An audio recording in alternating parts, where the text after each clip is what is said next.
یا ایک high court کا فیصلہ بھی آ جایا، اس پہ بھی بات کریں گے. ذرا بڑی دلچسپ ایک صورتحال ہائی کورٹ میں بھی بن گئی.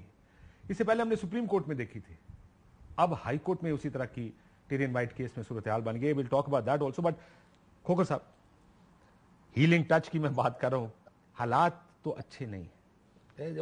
امیجز ور پینفل. اگر کہا جائے تو شاید غلط نہیں ہوگا. 22 کروڑ لوگوں کا ملک ہے، ہم کہتے ہیں ڈیموکریسی ہے. ہاؤ ڈو وی، ہم یہاں سے نکلیں گے کیسے؟ جی شکریہ کاشف بھائی.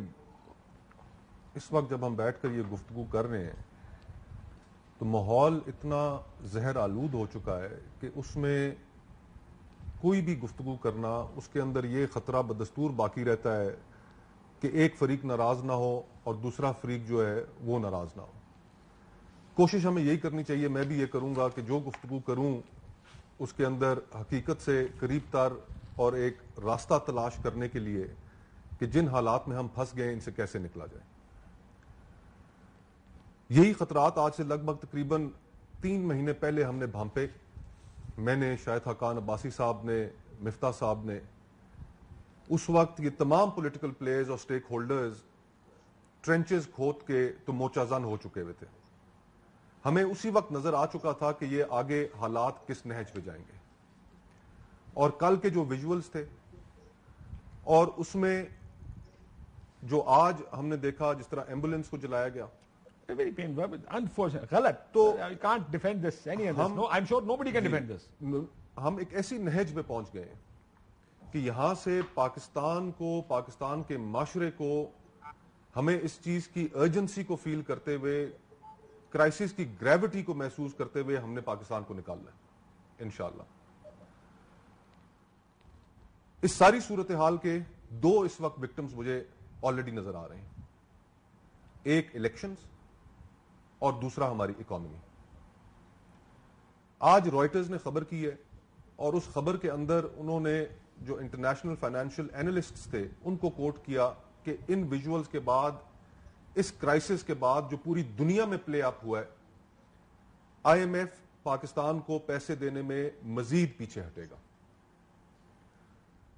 ہماری اکانومی، ہماری معیشت قطعاً ہمیں اس چیز کی اجازت نہیں دیتی کہ ہم اس پولیٹیکل کرائسس کے ساتھ ایک دن سے بھی زیادہ کنٹینیو کریں.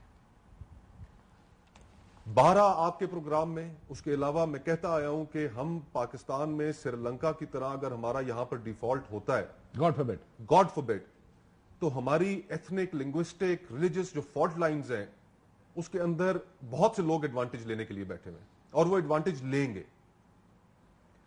تو ہمیں اس صورتحال سے بالکل بچنا چاہیے. لیکن ہمارے کوئی پولیٹیکل پلیئرز جو ہیں وہ اس چیز کی جانب توجہ نہیں دے رہے. وہ پالیٹکس ہے نا جی ہماری. تو ہمارا مفاد، ہماری کرسی، اللہ کر کے فریقین ایک میز پر بیٹھے، ایک امید جاگی کہ شاید یہ اس معاملے کا کوئی نہ کوئی حل نکال لیں. جو بیک گراؤنڈ خبریں ہم تک پہنچی، حکومت نے بہت لچک دکھائی. آپ نے ایک پروگرام میں اس کو ڈسکس بھی کیا کہ فرسٹ ویک آف جولائی میں حکومت جو تھی وہ الیکشن کرانے کے لیے تیار تھی. یہ آپشن ٹیبل پہ رکھا گیا. مطلب ڈیزالو کرنے کو تیار تھے، ڈیزالو کرنے کے لیے. لیکن یہ آپشن عمران خان صاحب نے رد کیا. آئی تھنک یہ ایک ڈویبل، ورکیبل آپشن تھا، راستہ نکال رہا تھا، لیکن وہ انفارچونیٹلی رد ہو گیا. اسی دوران پھر ہم نے یہ بھی دیکھا کہ پرویز الہی صاحب کے گھر پر بھی حملہ ہو گیا. وہ ویژولز بھی ہم نے دیکھے. اس سے جو تاثر پھیلا کہ جو ٹاکس ہیں ان کو سیبوٹاج کرنے کی کوشش کی جا رہی ہے. ہمارے جو چیلنجز ہیں، اب سیاست، آپ ابھی اپنے ابتدائیے میں یہ بات کر رہے تھے کہ کون ہے کہ جو تمام فریقین کو ایک جگہ پر بٹھا کر ان کے آپس میں معاملات حل کریں. اور ایسا نہیں ہے sir. New rules of the game have to be decided now. دیکھیں یہ بہت ہو گیا نا، گالیاں نکالنا، حکومت نہ چلنے دینا، long marches. We need to move forward and now settle down. ایسا ہوا ہے جب ثانیہ اے پی ایس ہوا، اس وقت بھی عمران خان صاحب یہاں پر دھرنا دے کر بیٹھے ہوئے تھے، کوئی راستہ نہیں نکل رہا تھا اور نکالا گیا تھا. اور جب ثانیہ اے پی ایس ہوا تو اس ملک کی جو ساری قیادت ہے، پولیٹیکل اور فوجی قیادت، وہ ایک میز پر بیٹھی اور اس وقت نیشنل ایکشن پلان کی صورت میں ایک ڈاکیومنٹ سامنے آ گیا. ہمیں اس صورتحال میں ہمارے معاشرے کے اندر انفارچونیٹلی آج مجھے یہ کہنے میں کوئی آر نہیں کہ نوابزادہ نصر اللہ مرحوم کی بہت کمی محسوس ہوتی ہے کہ ان کی ایک ایسی شخصیت تھی کہ جو تمام فریقین کو ایک میز پر بٹھا سکتے تھے. آج ہمارے معاشرے میں کوئی ایسا قدآور سیاستدان موجود نہیں ہے کہ جو تمام فریقین کو ایک میز پر بٹھا. کون بٹھائے گا؟ دوسرا اس کا حل سپریم کورٹ بار ایسوسی ایشن تھی، وہ خود متنازع ہو چکے ہیں، وکلا بڑھ چکے ہیں. اور اس ساری صورتحال میں اگر میں کوئی سلوشن تلاش کرنا چاہوں تو میرے ذہن میں ایک تجویز آتی ہے. آئی ڈونٹ نو کہ وہ کتنی ورکیبل ہے، لیکن یہ میں ڈیسپریشن میں بیان کر رہا ہوں.